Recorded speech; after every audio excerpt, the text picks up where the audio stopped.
Hello students, welcome to Brack classes. आज हम grammar का एक टॉपिक डिस्कस कर रहे हैं विच इज़ प्लूरल टेंटम। क्या होता है ये और ये कैसे रिलेटेड है एक बहुत ही कॉमन मिस्टेक से जो लोग अक्सर करते हैं, वो हम इस वीडियो में देखने वाले हैं। सबसे पहले इस टर्म को देखते हैं। प्लूरल टेंटम एक लैटिन टर्म है, लैटिन फ्रेज़ है जिसका मतलब होता है प्लूरल ओनली। टेंटम का मतलब ओनली, प्लूरल इज़ प्लूरल, मतलब ऐसी चीज़ें जिनका सिर्फ प्लूरल होता है। ठीक है, यहाँ पे इसका ये मतलब है कि ऐसे इंग्लिश के वर्ड्स जिनका कोई सिंगुलर फॉर्म नहीं होता है उनको प्लूरल टेंटम कहते हैं।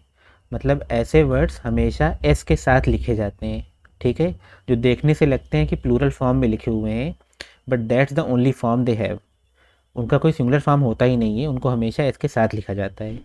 ठीक है, तो ऐसे वर्ड्स को प्लूरल टेंटम कहते हैं।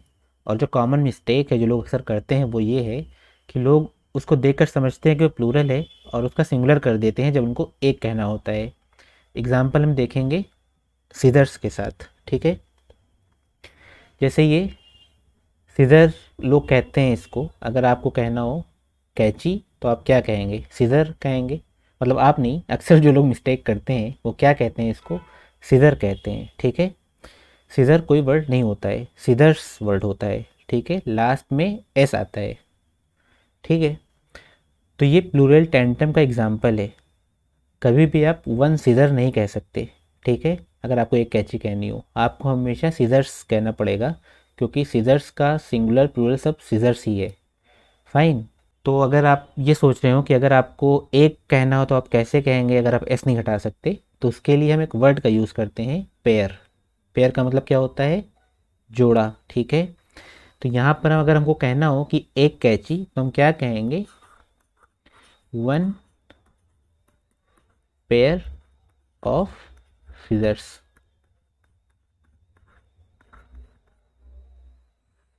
ठीक है, अगर हमको कहना हो एक कैंची तो हम क्या कहेंगे?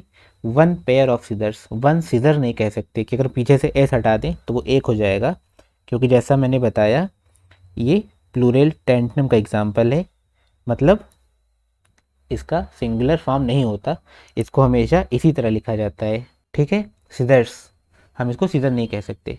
ये तो एक एग्जाम्पल हो गया। इसको आप पहचानेंगे कैसे?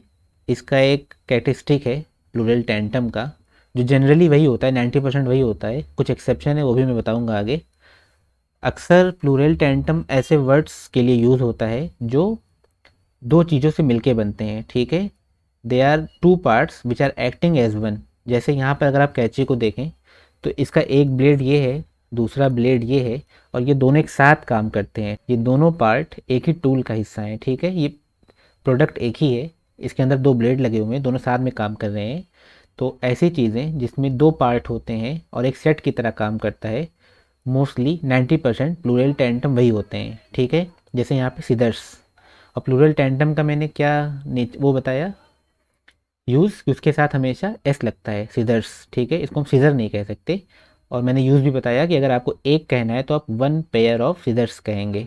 ठीक है, तो ऐसी जितनी भी चीज़ें हैं जो दो पार्ट हैं और एक सेट की तरह काम कर रही हैं वो प्लूरल टेंटम होती हैं।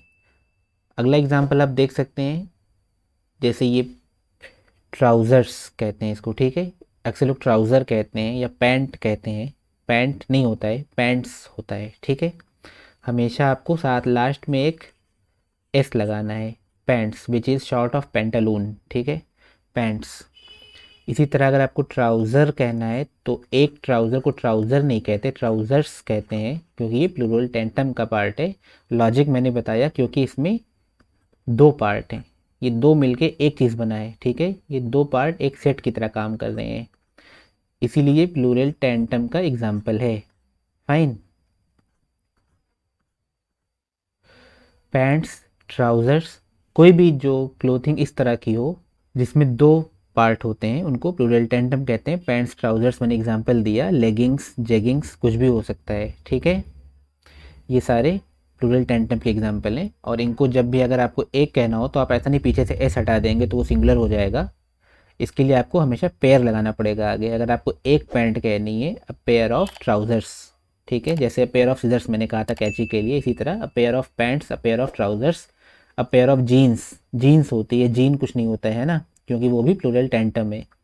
इसी तरह आप दूसरे अगर कैटेगरी में देखें तो चश्मे के लिए जितने भी वर्ड हैं, अगर आपने गौर किया हो तो सबके लास्ट में एस लगा होता है ना।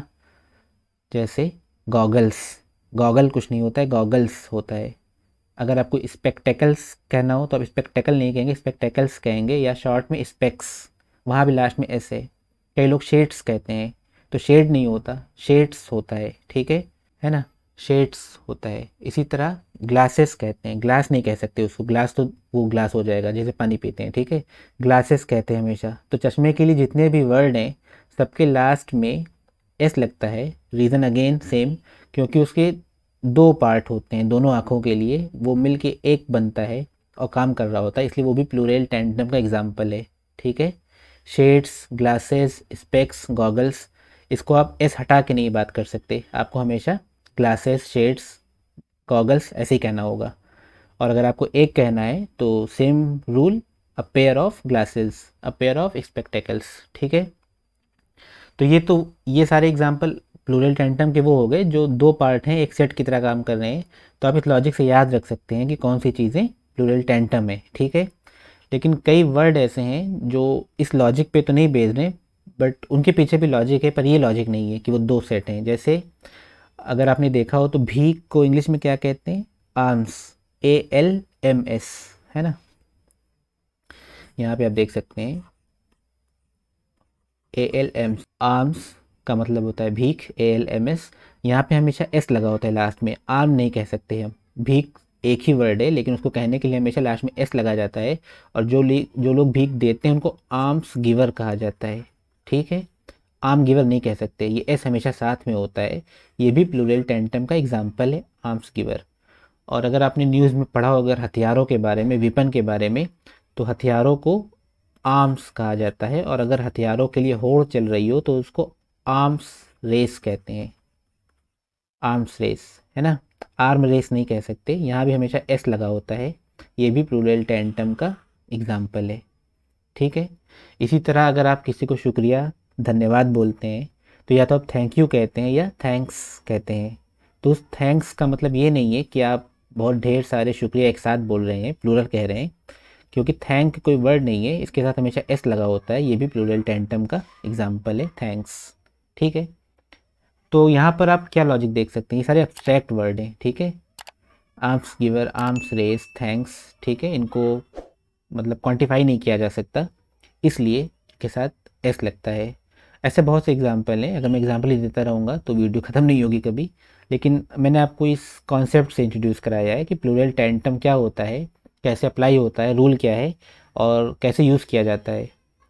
तो जैसा कि हमने बताया कि ये सिर्फ मतलब ऑलरेडी ये वर्ड्स प्लूरल होते हैं, तो जब ग्रामर इनके साथ यूज़ होता है तो उसके साथ वैसे ही टेंस फॉलो होते हैं जो प्लूरल के साथ फॉलो होते हैं।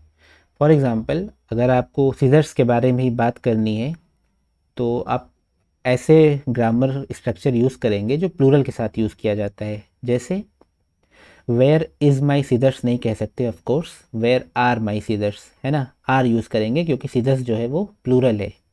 इसी तरह अगर आपको अपने पैंट्स के बारे में पूछना है कि वो कहाँ है तो आप वेयर इज़ माई पैंट नहीं कह सकते क्योंकि वो प्लूरल वर्ड है, तो वेयर आर माई पैंट्स कहेंगे।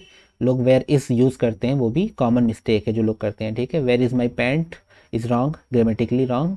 Where are my pants, where are my trousers, ठीक इस तरह वर्ड यूज़ होगा। और सिंगुलर अगर कोई यूज़ कर रहा है तो वो गलत है, ग्रामेटिकली गलत है, ठीक है। तो यहाँ पे आपने देखा प्लूरल टेंटम क्या होता है, ठीक है, कैसे यूज़ होता है। और अगर आपको एक सिंगुलर बनाना हो तो आगे हमेशा पेयर लगाते हैं और कभी भी एस नहीं हटाते हैं पीछे से, क्योंकि वो हमेशा ही प्लूरल रहेंगे। और प्लूरल टेंटम इटसेल्फ सिंगुलर है, इसको अगर इसको प्लूरल करना तो प्लूरेलिया कहते हैं उसको, ठीक है। ये खुद में एक सिंगुलर वर्ड है प्लूरल टेंटम, जिसका मतलब होता है प्लूरल ओनली।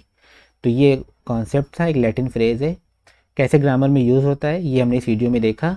आई होप आपको समझ में आ गया हो। फिर भी अगर आपको कोई डाउट है, कुछ समझ में ना आया हो, या कोई और वर्ड है जो आपको याद आ गया हो इस वीडियो को देखने के बाद कि हाँ वहाँ पे भी रूल अप्लाई हो रहा है, तो आप कमेंट करके बता सकते हैं, ठीक है। अगर आपको ये वीडियो अच्छी लगी हो तो आप चैनल को सब्सक्राइब कर सकते हैं क्योंकि इस तरह के वीडियोज़ हम लाते रहते हैं। See you next video, thank you.